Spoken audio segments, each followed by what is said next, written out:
Ça ne vous aura pas échappé. Dimanche, c'est Pâques et son cortège de tradition, la messe, la chasse aux œufs, les chocolats et l'agneau. Pascal, pour parler de ce dernier.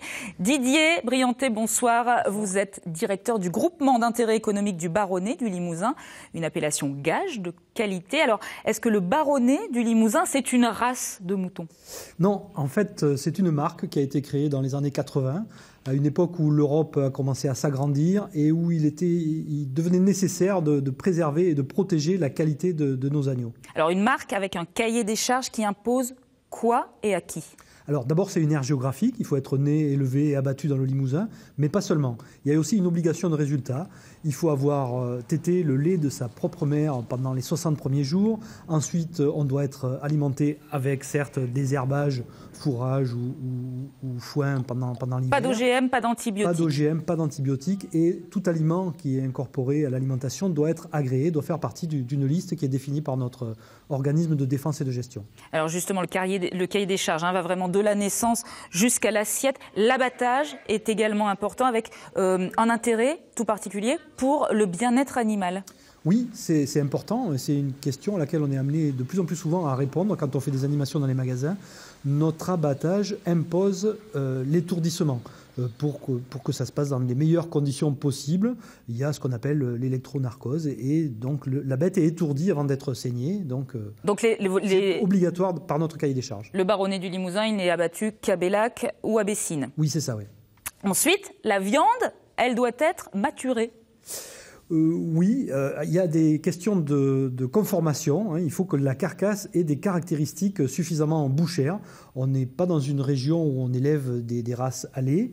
Et donc, on doit avoir une belle conformation pour mériter de devenir baronnet. Et pour mériter d'être mangé. Avant de poursuivre, je vous propose de nous rendre chez l'un des restaurateurs qui a signé l'engagement Baronnet du Limousin. Il est à Limoges et il nous propose ses recettes. Gwendolina Duval, Samuel Chassaigne.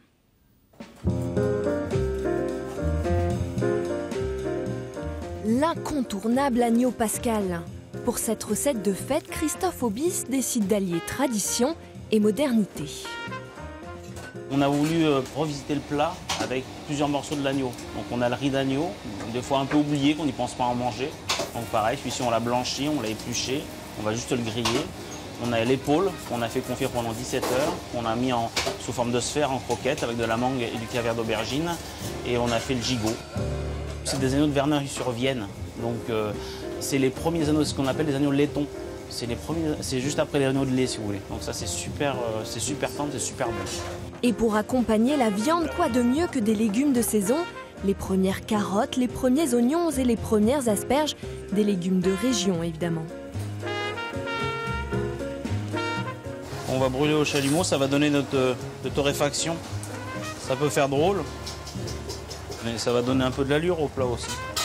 Il y a un côté revenir aux sources aussi avec la flamme. Chaque année au restaurant, Christophe Aubis s'étonne du succès de son agneau Pascal. Ce plat fait assurément partie de la tradition des fêtes, une tradition qu'il sublime d'une touche printanière. On retrouve le gigot, le riz d'agneau, l'épaule, avec des légumes primeurs, les petites carottes nouvelles qui sont arrivées, les asperges. Donc on est vraiment sur le thème du printemps. Le chef servira cet agneau revisité tout le long du week-end. Alors le message que vous vouliez faire passer, c'est que l'agneau, ce n'est pas qu'à Pâques. Aujourd'hui, les producteurs s'arrangent pour pouvoir le proposer toute l'année. Oui, c'est vrai qu'on a un pic important pour Pâques. C'est à peu près 3 fois la consommation d'une semaine habituelle. Mais l'agneau, ce n'est pas qu'à Pâques. Et dans nos boucheries, dans nos restaurants, dans celui qu'on vient de voir, le Vento à Limoges, c'est 52 semaines par an. Et on s'est organisé pour décaler des naissances et pour pouvoir fournir le marché toute l'année. Et il y a de multiples occasions de consommer de l'agneau. Il va y avoir bientôt les grillades. Il est plus cher qu'un agneau classique, ce Baronnet du Limousin? Alors aujourd'hui, il n'y a plus beaucoup d'écart avec l'agneau français. Par contre, il y a un écart important avec l'agneau de Nouvelle-Zélande, par exemple. Même s'il a fait 6 semaines de bateau, 18 000 km, c'est toujours surprenant. Mais c'est un agneau qui arrive très très bon marché en France. Et voilà, c'est important quand même que le consommateur se rendre compte des différences de qualité, de fraîcheur. Le circuit ne peut pas être plus court. Là, M. Aubis nous parlait d'un agneau de Verneuil qui est tout près et qui était encore dans les prairies cette semaine. Différence de conditions d'élevage, c'est environ 200 mères sur le Baronnet du Limousin, pas plus. Oui, c'est ça, 200 brebis, c'est-à-dire que c'est des petits élevages dans des grands espaces, et c'est l'équivalent de 2 brebis sur un terrain de rugby, donc vous voyez, il y a de la place quand même. Allez, si vous aimez le chocolat, pour finir sur une note sucrée, nous allons nous plonger dans une autre tradition, Pascal, celle des œufs, des poules et des lapins en chocolat. Emmanuel Brault, Jean-Marie Arnal. C'est presque du travail d'orfèvre. Dans l'atelier d'Olivier Chabal, les œufs, les poules et autres cloches de Pâques prennent forme et se parent de belles couleurs avec ce beurre de cacao. On aurait pu couler le chocolat directement dans le moule et le laisser nature. Là, l'idée, c'est de venir apporter de la couleur, amener un petit peu de soleil sur ce chocolat pour qu'il soit plus vendeur et qu'il donne plus envie. Après quelques minutes de séchage, les moules sont entièrement remplis de chocolat fondu. On va garder une première fine pellicule qui va venir cristalliser. Donc on va le mettre à refroidir juste à côté, une petite station d'attente d'environ 10 minutes. Et dans 10 minutes, on viendra faire la même opération pour mettre une deuxième couche pour qu'on ait assez d'épaisseur. Il faut ensuite attendre une quinzaine d'heures pour que le chocolat puisse être démoulé. Voilà, donc on voit toute la brillance du chocolat et on va ressortir tous nos petits effets de couleur.